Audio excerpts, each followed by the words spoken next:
Bonjour à tous, bienvenue sur Culture Wine TV dans ma rubrique Cuisine et Vin TV. Et si je vous disais que le cépage blanc le plus sous-estimé de Bourgogne est en train de devenir un vin culte?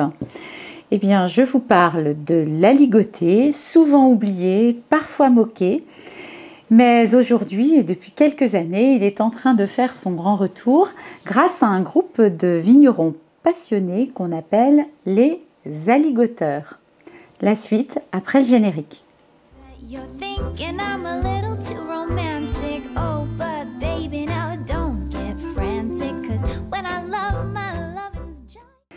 Alors qu'est-ce que l'aligoté? L'aligoté, c'est un cépage blanc bourguignon ancien, cultivé depuis au moins le XVIIe siècle. Et à cette époque, il portait le nom de Beaunier, même orthographe que la ville de Beaune. Alors, il est né d'un croisement entre le Gouais blanc et le Pinot noir. Et en fait, ce sont les mêmes parents que le Chardonnay. Je vous cite d'ailleurs un passage du Dictionnaire universel des vins de Bourgogne de Jean-François Bazin, que j'aime beaucoup. Il est au Chardonnay ce que le Gamay est au Pinot, tout en vivacité, sec, aigu comme le silex, frais comme la brise de printemps, enfant de l'amour, un rien impertinent, fruité, charmeur à l'apéritif.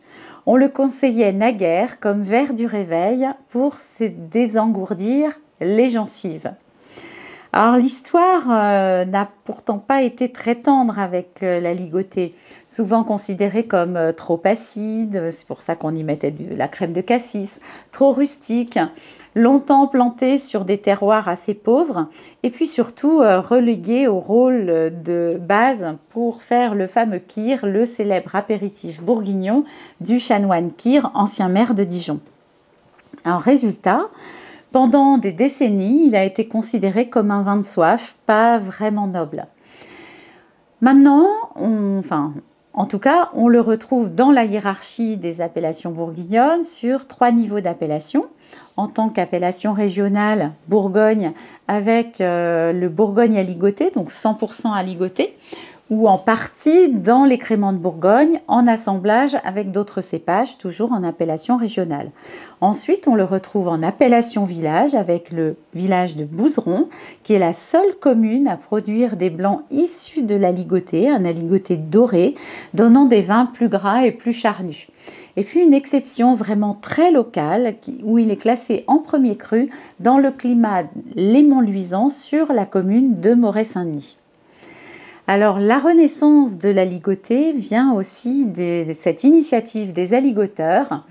Depuis quelques années, ce regroupement de vignerons un peu rebelle, a décidé de remettre l'aligoté en lumière. En 2018, ils fondent ce collectif, le collectif des aligoteurs. Leur idée, montrer que l'aligoté bien travaillée et bien située peut produire des vins incroyables. Ces vignerons travaillent avec souvent des vieilles vignes, des rendements faibles et puis des vinifications vraiment très précises avec chacun son style. Résultat, des aligotés tendus, salins, expressifs, parfois élevés en fût ou sur lit, qui n'ont rien à envier aux grands blancs. Et puis surtout, on obtient des vins de vignerons, des vignerons libres, hors des sentiers battus pour la plupart d'entre eux. Alors lundi dernier, j'ai eu la chance de plonger dans l'univers de l'aligoté avec les aligoteurs. Au programme, une palette impressionnante de styles, d'expressions, de terroirs différents, des vins tendus et ciselés aux versions plus charnues et complexes, et surtout une très grande nuance entre les sous-régions du nord au sud, de la Bourgogne bien sûr. Alors, assez peu de vignerons se hasardent sur la catégorie vin nature, et l'ensemble des vins présentés sont de belle facture et puis hissent l'aligoté au même rang que le Saint Chardonnay. Alors, sur 36 vins que j'ai pu déguster, je vous parle de mes coups de cœur sur ces Bourgognes aligotés. J'ai adoré l'aligoté du domaine Maréchal à Bligny-les-Beaunes, un très joli vin avec des vignes plantées sur des graves, avec des notes de citron confit en finale. Ensuite, celui du domaine Goiseau de Saint-Bril-Vineux dans l'Yonne, avec une belle matière et vraiment de l'amplitude. Celui d'Emmanuel Rouget à Vaune-Romanée avec un côté très croustillant. J'ai aussi beaucoup aimé le domaine Pavelot avec fraîcheur, droiture, un peu comme tous ces vins. Le domaine Chapelle de Blagny à Puligny-Montrachet qui apportait une grande précision. Le domaine Agnès Paquet à Meloisey avec un bel élevage. Et pour terminer, mon coup de cœur des aligotés de luxe, le Bouzeron du domaine de Vilaine, en rondeur et en plénitude, sans oublier les autres bien sûr. C'est une sélection et je ne peux pas citer tout le monde, sinon c'est plus une sélection. Alors côté cuisine, l'aligoté c'est un allié de choc. On peut bien évidemment le présenter sec, nature, et il est parfait avec des huîtres, des crevettes, des coquillages en apéritif, avec des gougères, un fromage de chèvre bien frais ou même des asperges et des salades croquantes. C'est un vin qui est généralement droit, vif, tranchant et jamais agressif, si c'est bien fait bien sûr, mais suivant sa provenance, il affiche des rondeurs et de la générosité.